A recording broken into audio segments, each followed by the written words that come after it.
Welcome to the last video of this section. So we finished the Mapty project, but to finish this section, I just wanted to quickly address some additional features that we could have implemented in this application. And basically, I'm going to leave them for you as challenges if you'd like to spend some more time on this project. And the first couple of features that you could implement would be the ability to edit any workout, or to delete a workout, or also to delete all the workouts right from the user interface. So this is something that you can do in most web applications, and so therefore you could also add that ability here.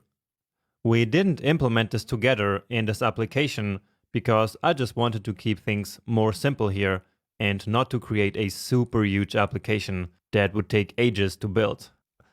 Now, next up, you could add the ability to sort workouts by a certain field, for example, by distance or by duration.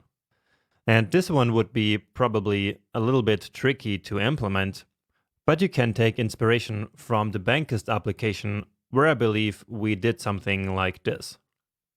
Now, another thing that you could do is to actually rebuild the running and cycling objects that are coming from local storage.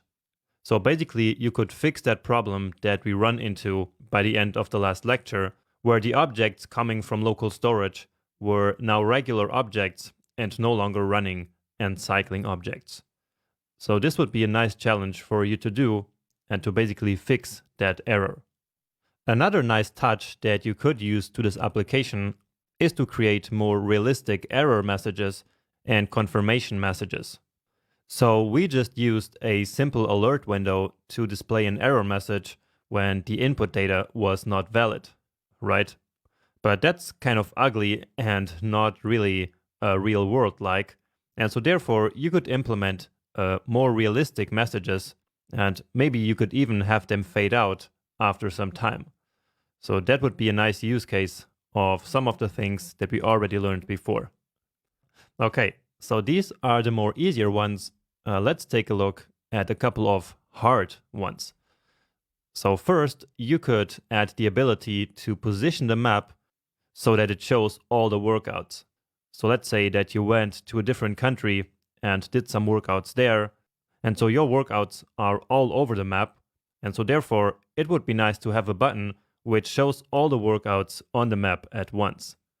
However, to solve this problem, you would probably have to do a lot of Googling about the leaflet library and dig deep into the documentation. Because, of course, this functionality would depend entirely on the leaflet library, right? Okay, but still, this would be actually nice to see. But let's see another one, which would probably be even harder, which is the ability to draw lines and shapes instead of simply having a point for each workout. So this would be a real challenge, and maybe it wouldn't be such a good idea to actually try this one out, but still I wanted to just leave this here as a potential improvement to this application. So when you go on a run, of course, the run is not just on a point, but it's more like on a line or maybe like a circular shape or something like that. And so it would be nice to have that instead of just a point. And finally, I have two more challenges to improve this project that you could only implement after the next section, but let me still show them here. So you could geocode location from the coordinates.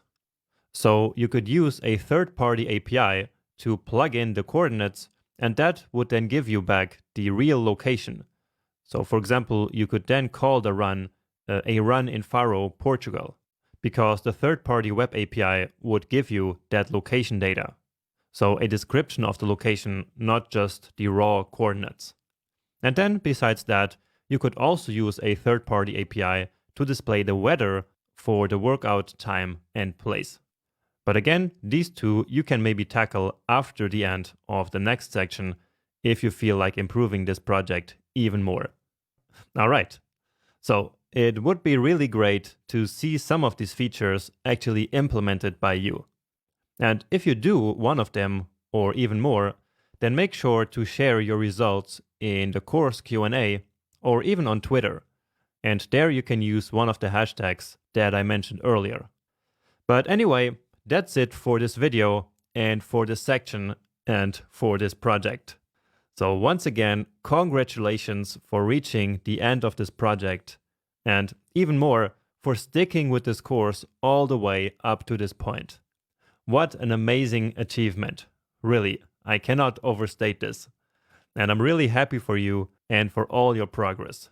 And now just keep going, because the next section is actually one of the most important ones in the whole course. So I hope to see you there very soon.